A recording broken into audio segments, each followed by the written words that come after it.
असं आहे की तो भिड्यांचा आंबा नाही आहे. भिड्यांचे आंबे तुम्ही आपल्या घरात ठेवा. ही जी मुलं आहे ही आपल्या हक्कासाठी लढत आहेत. ही कुठली राजकीय चळवळ नाही. आणि तुम्ही एक आंबा चोरला तर त्याची सजा ही द्यायची का? तर विद्यार्थ्यांचं करिअर, विद्यार्थ्यांचं आयुष्य, विद्यार्थ्यांचं भविष्य एका आंबा चोरीच्या बरोबरीने तुम्ही तुलना करता. आणि तुम्ही महाराष्ट्र राज्याचे उच्च शिक्षण मंत्री होत. थोडीशी पण लाज नाही बाळगा. तिकडे ते बावनकुळे सांगतात की अराजक माजवतायत विद्यार्थी. अराजक तुम्ही माजवलं, पेपर फुट्यात तुम्ही केल्या, करप्शन तुम्ही करता.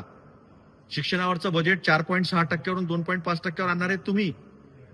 शिक्षकांचे तुम्ही कॉन्ट्रीब्युटरी पद्धतीवर तासिकेवर अपॉइंट तुम्ही करणार. 40% पोरांनी ऑनलाईन अभ्यास करा म्हणजे शिक्षकांची अपॉइंटमेंट करावं लागणार नाही. असा शिक्षणाबद्दलचा प्रतिगामी धोरण, प्रतिगामी विचार हा तुमचा. आणि अराजक विद्यार्थी. देवेंद्र फडणवीस साहेब, तुमच्या मंत्रिमंडळामध्ये एक सडका आंबा आणि एक सडकं वांग हे दोन आहेत. पहिल्याचं नाव आहे चंद्रकांतदादा पाटील, दुसऱ्याचं नाव आहे चंद्रशेखर बावनकुळे. यांना काढा मंत्रिमंडळातून बाहेर. नाही त्यांच्या तोंडाला कुलूप लावा. जास्त बोलतील ना हे तर विद्यार्थी सहन करणार नाही. विद्यार्थ्यांच्या पाठीशी उभं राहा, सहानुभूती दाखवा. पेपर का फुटणार नाही त्याचं तुम्ही काय नियोजन करतात ते सांगा.